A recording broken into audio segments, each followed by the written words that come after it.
मैं पंकज मिश्रा कक्षा 9 के इस मैथ की क्लास में आप लोगों का स्वागत करता हूं। देखिए, अगला टॉपिक है हम लोगों का बहुपद। सबसे पहले देखते हैं बहुपद किसे कहते हैं। ध्यान दीजिए, बहुपद का डिफिनीशन क्या होगा, इसकी परिभाषा क्या होगी। यदि n एक धनात्मक पूर्णांक है, एक धनात्मक पूर्णांक है,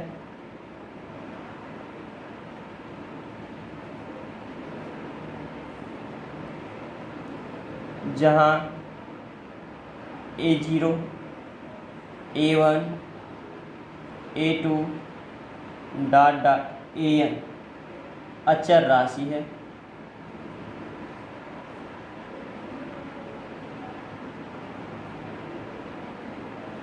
अचर राशि है तथा x एक चर राशि है,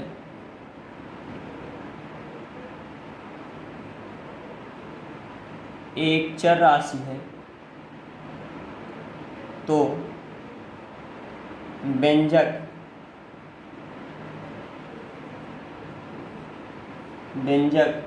आपका an x की power n plus a n minus 1 x की power n minus 1 plus a n minus 2 x की power n minus 2 plus dot dot plus a1 x plus a0। यह चर x में एक बहुपद कहलाता है, एक बहुपद कहलाता है।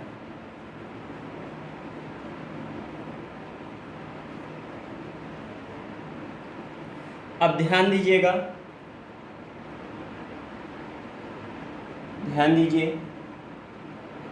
चर राशि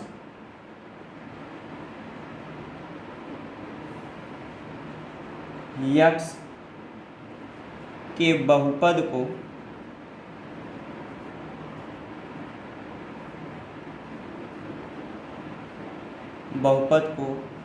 p ऑफ x या g ऑफ x या q ऑफ x, ठीक है, इत्यादि से निरूपित करते हैं, ठीक ना। इसमें से किसी से भी व्यक्त करेंगे। जैसे एग्जाम्पल देख लीजिए,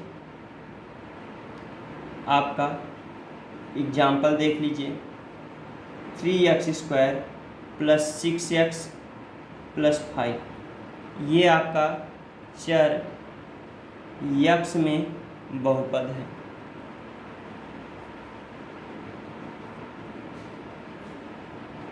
और आपका -5y² प्लस 4y प्लस 3, यह चर y में बहुपद है, ठीक है। तो इसमें ध्यान दीजिएगा, आप कि बहुपद यानी प्रत्येक पद आपका प्लस माइनस द्वारा अलग हो, ठीक है, और जो पद होगा वो चर और अचर राशियों के गुणनफल से बनता है। चर और अचर राशियों के गुणनफल से बनेगा। जैसे मान लीजिए 5y² हुआ, तो इसमें आपका 5 अचर राशि है और y आपका चर राशि है, ठीक है। इसी प्रकार से आपका 4y हुआ, ये आपका अचर राशि है और y चर राशि, ठीक है ना। तो इस प्रकार से यदि सभी पद प्लस माइनस से अलग हैं और एक से अधिक पद दिए गए हैं तो वे सभी बहुपद होंगे, ठीक है। अब बहुपद का जो मानक रूप होता है, बहुपद का मानक रूप आप घातों के घटते या बढ़ते क्रम में लिख देंगे किसी भी व्यंजक को, वह आपका मानक रूप कहलाएगा, ठीक है।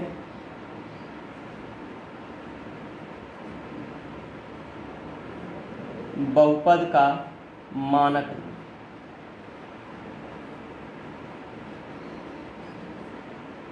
मानक रूप क्या होगा आपका?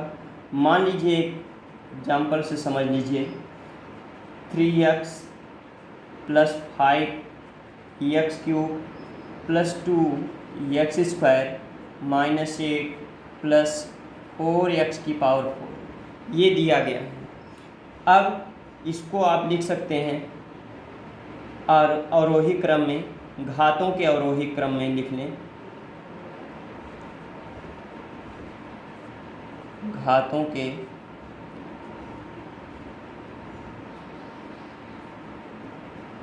अवरोही क्रम, ठीक है। अवरोही क्रम का मतलब घटता हुआ क्रम। तो 4x⁴ + 5x⁴ + 2x² + 3x - 8, ठीक।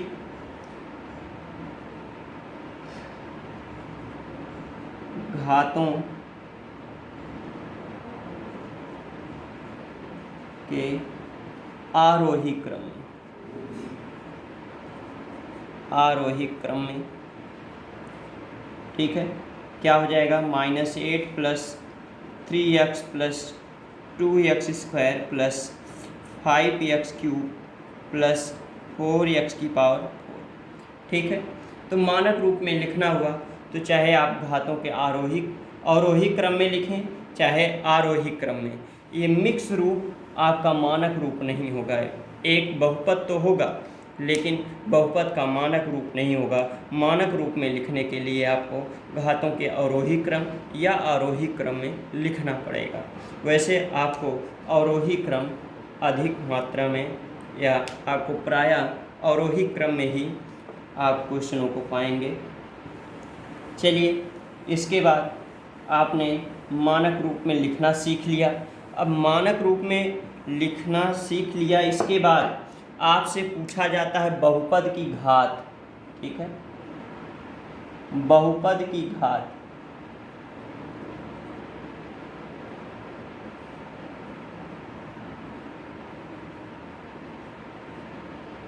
बहुपद की घात, ठीक है। तो बहुपद की घात क्या होती है? किसी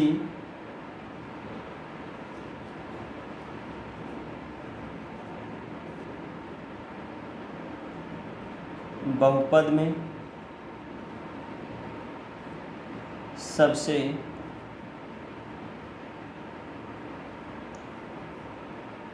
बड़ी घात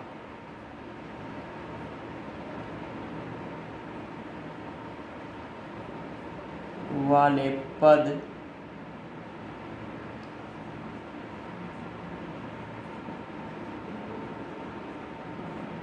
के घातांक को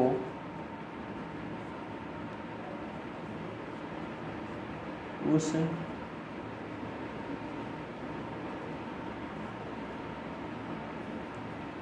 बहुपद की घात कहते हैं, ठीक है।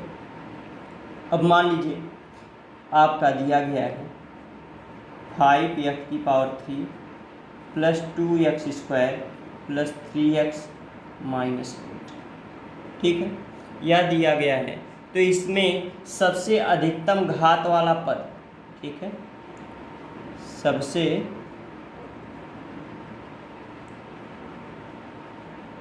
अधिकतम घात वाला पद क्या है?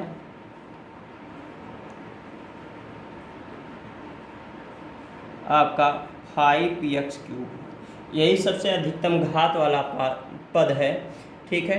इसका जो घातांक है, आपका घातांक इसका 3 है, ठीक है। इसका घातांक 3 है, यही आपका बहुपद की घात होगी, ठीक है। बहुपद की घात होगी। बहुपद की घात कितनी होगी? इसके लिए 3 होगी।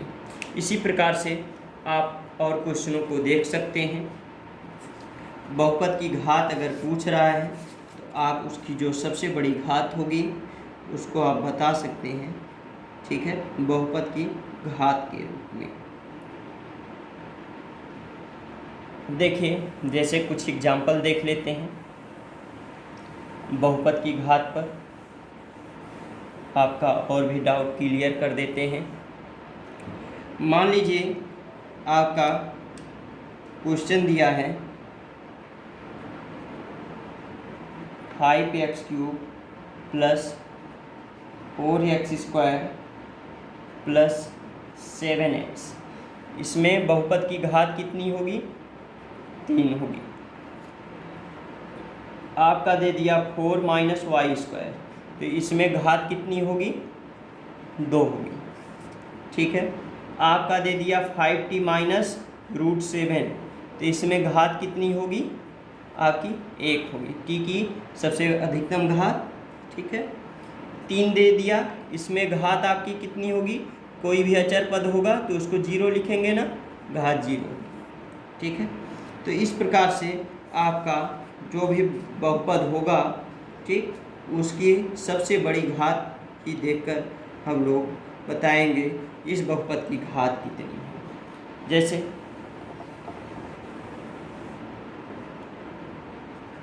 (3m² - 5m प्लस 7m⁴, इसमें आपकी घात कितनी होगी? 4 होगी। ठीक है। 2i प्लस 3 - 5y², इसमें आपकी घात कितनी होगी? 2 होगी। सबसे बड़ी घात 2, इसमें सबसे बड़ी घात 4। तो इस प्रकार से आप देखकर बता सकते हैं, ठीक है, सबसे बड़ी घात क्या होगी।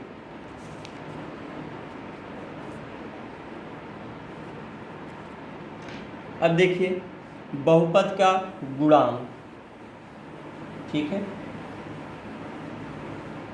किसी भी पद का गुणांक आपको बताए थे, कोई भी पद आपका दिया है, ठीक है, मान लीजिए a2x² दिया है, तो इसमें x² का गुणांक आपका a2 होगा। ठीक है। यानी आपका बहुपद f(x), ठीक है,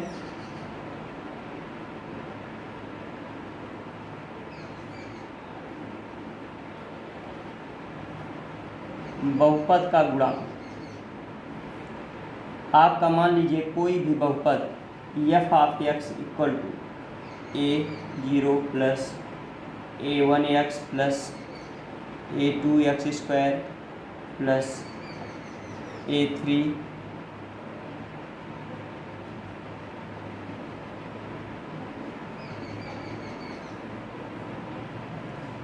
इसमें आपका, ठीक है, में a0 a1 a2 a3 an आपका ये जो है गुणांक है, बहुपद के गुणांक हैं। ठीक है। बहुपद के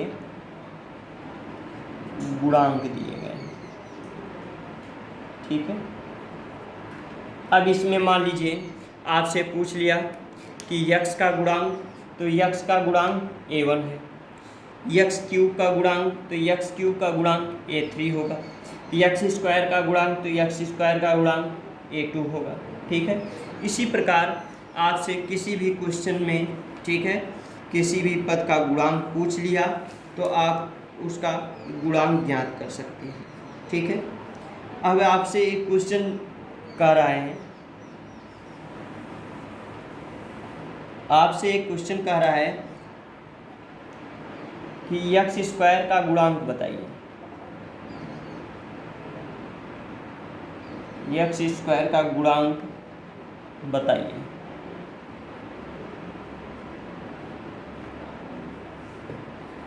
ठीक है। तो x²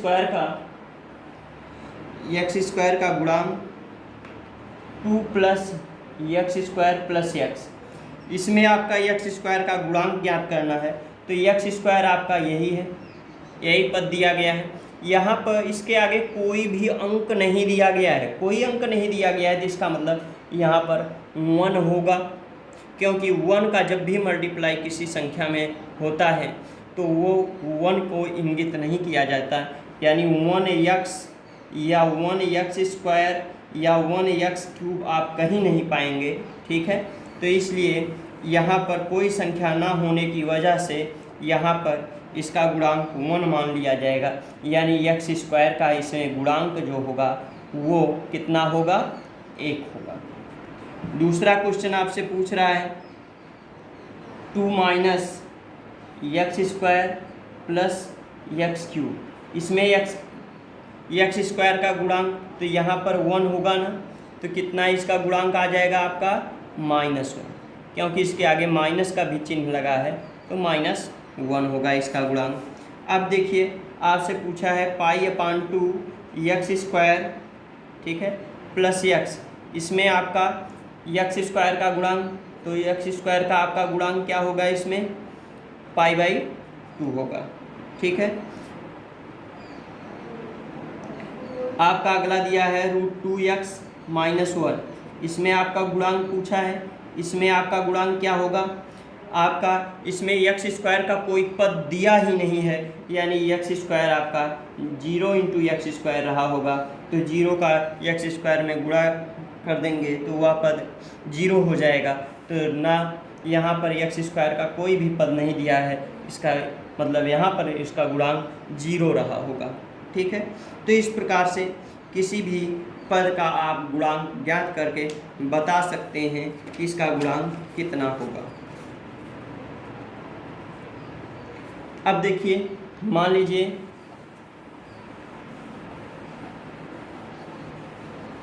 आपसे एक क्वेश्चन और कर रहा है कि x का गुणांक बताइए, x का गुणांक बताइए, ठीक है। आपका दे दिया क्वेश्चन 3x² प्लस 5x + 2। इसमें x का गुणांक बताना है, तो इसमें x का गुणांक कितना है, x का गुणांक आपका 5, ठीक है। x का गुणांक कितना है, 5, ठीक। आपका अगला क्वेश्चन दिया है 8x⁵ प्लस 7x⁴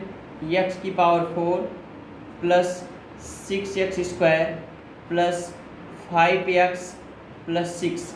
इसमें x का गुणांक आपका कितना है, इसमें गुणांक आपका 5 है, इसमें भी, ठीक है, क्योंकि 5x है।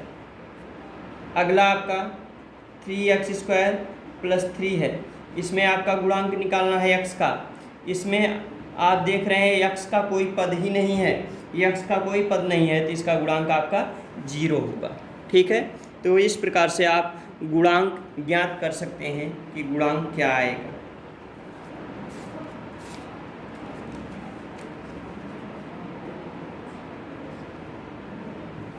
चलिए आगे देखते हैं, बहुपद के कुछ प्रकार देख लेते हैं। बहुपद कितने प्रकार का होता है।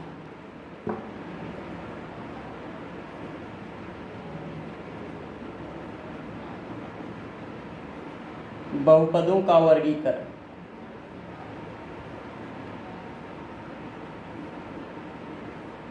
बहुपदों का वर्गीकरण, ठीक है।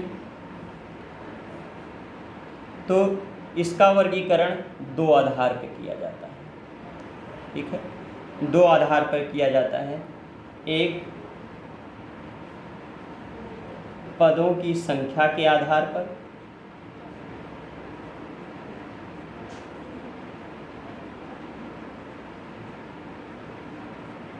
और दूसरा चर के घात के आधार पर।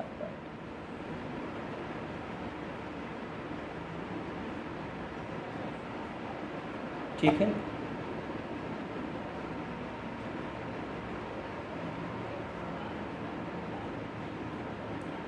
ठीक, अब पदों की संख्या के आधार पर आपका एक पदी बहुपद,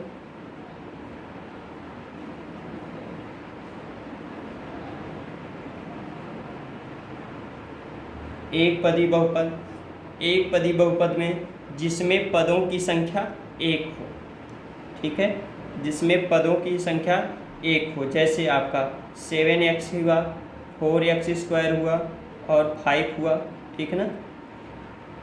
दूसरा आपका द्विपदी बहुपद, द्विपदी बहुपद, ठीक है। द्विपदी बहुपद क्या होगा? द्विपदी बहुपद आपका जिसमें ऐसे बहुपद जिनमें पदों की संख्या केवल 2 हो तो द्विपदी बहुपद कहलाते हैं।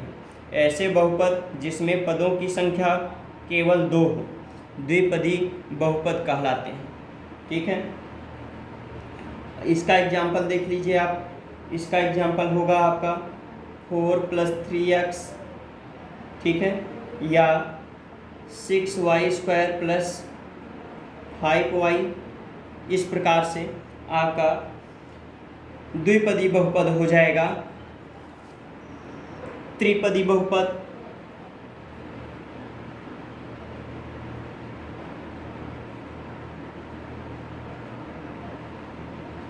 त्रिपदी बहुपद ऐसे बहुपद जिनमें पदों की संख्या केवल 3 हो त्रिपदी बहुपद कहलाते हैं। फिर से सुन लीजिए, ऐसे बहुपद जिनमें पदों की संख्या केवल 3 हो त्रिपदी बहुपद कहलाते हैं। जैसे आपका x² + 4x + 5, इसमें देखिए 3 पद दिए गए हैं, ठीक है।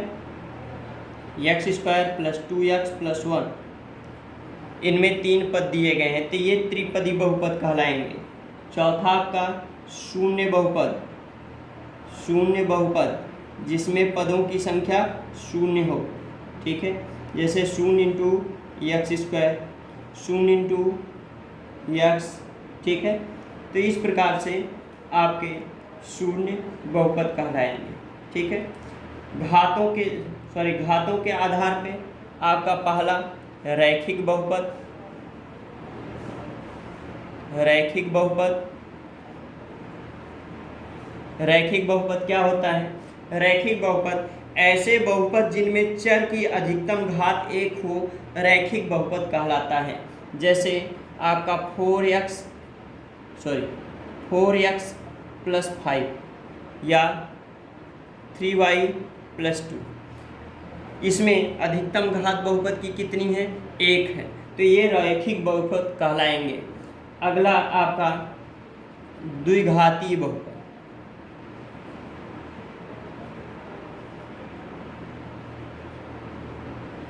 द्विघातीय बहुपद ऐसे बहुपद जिनमें चर की अधिकतम घात 2 हो द्विघातीय बहुपद कहलाएंगे। जैसे आपका x² + 5x + 6, इसमें अधिकतम घात कितनी है? 2 है, तो यह द्विघातीय बहुपद कहलाएगा, ठीक ना। तीसरा आपका आता है त्रिघातीय बहुपद।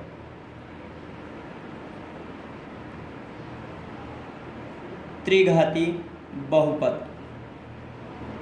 त्रिघातीय बहुपद ऐसे बहुपद जिनमें चर की अधिकतम घात 3 हो त्रिघातीय बहुपद कहलाएंगे, ठीक है। जैसे आपका 4x³ + 2x² + 5x + 6, ठीक है। इसमें अधिकतम घात कितनी है? 3 है, तो ये त्रिघातीय बहुपद कहलाएंगे, ठीक है। तो ये आपके बहुपद के प्रकार हो गए, बहुपद के वर्गीकरण हो गए, ठीक है। आज के क्लास में बस इतना ही। धन्यवाद।